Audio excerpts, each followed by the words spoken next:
बिस्मिल्लाहिर्रहमानिर्रहीम। अस्सलाम वालेकुम।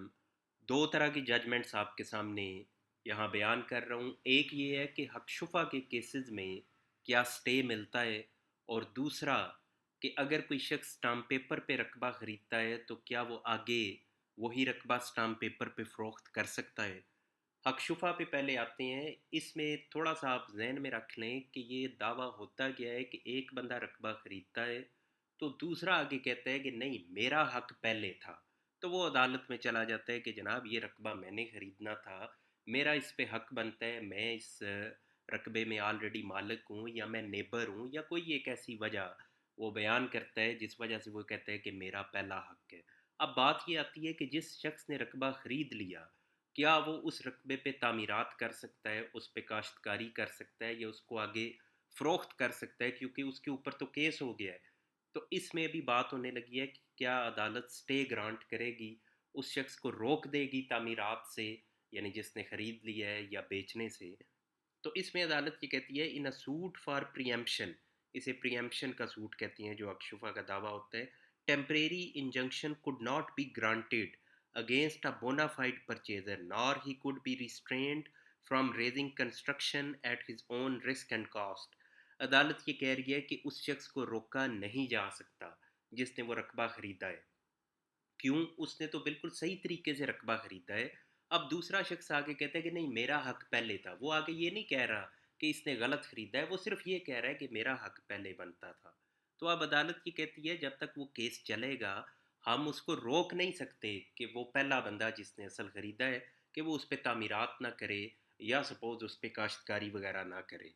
ये एक जजमेंट है, और इसी तरह की ये दूसरी जजमेंट है। इसमें अदालत ये कह रही है द वेंडी, वेंडी कहते हैं खरीदार को, being the absolute owner has the right to enjoy the possession of the area subject matter of suit so long a decree for preemption is not passed against him and it is executed।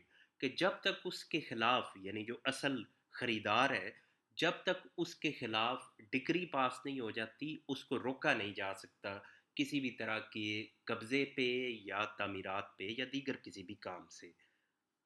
आगे ये भी उसी हवाले से ही है, लेकिन इसको मैंने हाईलाइट नहीं किया। ये आगे एक मज़ीद आ गई है, injunctive order could not be lightly granted regarding the construction of the property by the vendee nor could making of improvement in the property. Again वही बात हो रही है कि उसको नहीं रोक सकते। क्यों नहीं रोक सकते? यहाँ अदालत कह रही है, use his property which may tantamount to the breach of his fundamental right as enshrined by article 23 of constitution of Islamic Republic of Pakistan के आर्टिकल 23 उसको ये इख्तियार देता है कि वो अपनी प्रॉपर्टी को जिस तरह चाहे इस्तेमाल करे।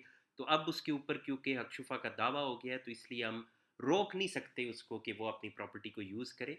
ये सिर्फ देखा जाएगा, अगर वाकई जिस शख्स ने केस किया है उसका राइट पहले बनता है तो उसको ये जगह दे दी जाएगी, लेकिन जब तक दे नहीं दी जाती तब तक वो पहला शख्स इसको मुकम्मल तौर पे इस्तेमाल कर सकता है।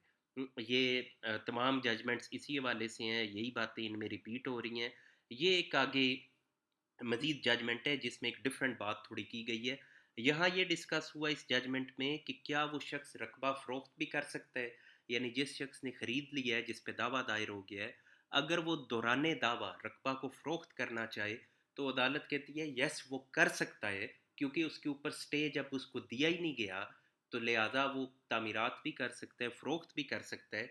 लेकिन अदालत इसमें कहती है हाँ, एक बात ज़रूर है कि principle of lis pendens would take care of the alienation of the suit land by the vendee during the pendency of the suit, and that any injunctive order would deprive the vendee of his vested right। यहाँ ये बात हो रही है कि अदालत कह रही है कि स्टे तो उसके खिलाफ नहीं था, इसलिए रकबा उसने फ़रोख्त कर दिया, लेकिन एक और लॉ की प्रोविजन है जो ये कहती है जब मुकदमा चल रहा हो उस वक्त आप रकबा फ़रोख्त नहीं कर सकते, और अगर आप करेंगे तो जो नया ख़रीदार आएगा उसके ऊपर इस चलने वाले मुकदमा में जो भी फैसला आया उसका इतलाक उस नए खरीदार पे भी होगा। यानी एक शख्स ने दावा दायर कर दिया है हक शुफा का, कल को उसके हक में फैसला आ जाता है तो अब वो जो पहला खरीदार था, अगर उसने वो रकबा फ़रोख्त कर दिया था, यानी ए ने ख़रीदा, ए के ऊपर बी ने हक शुफा का दावा दायर किया, ए ने रकबा सी को फ़रोख्त कर दिया।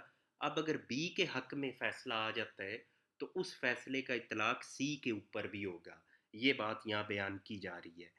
یہ ہو گیا حق شفا کے حوالے سے. اب دوسرا پوائنٹ آپ کے سامنے رکھتا ہوں کہ جو شخص اسٹیمپ پیپر پہ رقبہ خریدتا ہے وہ اسی اسٹیمپ پیپر پہ آگے فردر فروخت کر دیتا ہے، ایک نیا اسٹیمپ پیپر سائن کر کے ایک نیا ایگریمنٹ سائن کر لیتا ہے.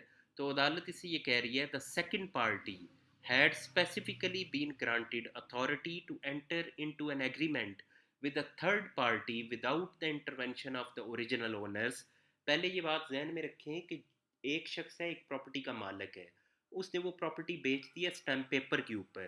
اب جو اسٹیمپ پیپر پہ رقبہ بیچا جاتا ہے تو جو خریدار ہے یعنی جس کے حق میں اسٹیمپ پیپر ہوا وہ مالک نہیں بنتا جب تک وہ رجسٹری نہ کروا لے، یعنی اسٹیمپ پیپر آپ کو مالک نہیں بناتا.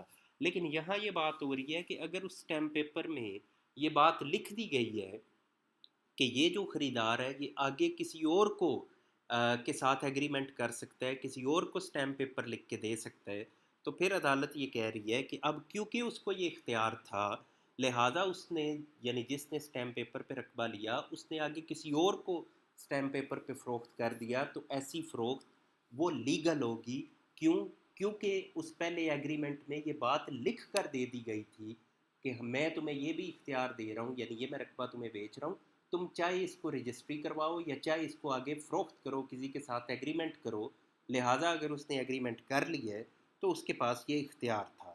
آگے جناب یہ اگین اسی طرح کی ججمنٹ اس میں یہی بات ہو رہی ہے. In case relating to immovable property takes place when one party to an existing contract, as in this instant case, under the agreement to sell, conveys all the obligations, rights and interest under the agreement to another person. Again کہ ایک بندے نے stamp paper پہ رقبہ خریدا، اس نے آگے کسی اور کے ساتھ اسٹیمپ پیپر پہ ڈیل کر لی تو عدالت کہہ رہی ہے کہ ایسی ڈیل لیگل ہوگی. آگے جناب یہ تھرڈ ہے، اس میں بھی یہی بات آ رہی ہے. In law there is no bar for prospective purchaser under a sale agreement from alienating his interest in immovable property acquired by virtue of sale agreement to any other person through another sale agreement. کہ ایک بندہ cell agreement کر رہا ہے، اس cell agreement کی بنیاد پہ وہ آگے کسی اور کے ساتھ سیل ایگریمنٹ کر دیتا ہے تو یہ کرنا لیگل ہے. لیکن یہاں میں یہ پوائنٹ کلیئر کروں کہ ایسا آپ کو کرنا نہیں چاہیے، اس کو اوائڈ کرنا چاہیے. یہ اس کو آپ ایکسیپشن کے طور پہ لے لیں کہ اس طرح کی ججمنٹس موجود ہیں، لیکن عام پرنسپل اور قانون یہی ہے کہ جو ایگریمنٹ ہے وہ آپ کو مالک نہیں بناتا. مالک وہی قائم رہتا ہے جو اصل محکمہ مال میں مالک ہے یا جس کے پاس رجسٹری موجود ہے. تو اس لیے اگر آپ نے رقبہ ایگریمنٹ پہ ایگریمنٹ کر لی ہے، رقبہ پرچیز کی ہے، تو اس کی کل کو رجسٹری کروائیں یا کورٹ سے ڈگری لیں، اس کے بعد آگے فروخت کریں. اگر آپ اس طرح اسٹامپ سے اسٹامپ کرتے جائیں تو اس میں کمپلیکیشنز آ جاتی ہیں، آپ کو کل کو مسائل کا سامنا کرنا پڑتا ہے.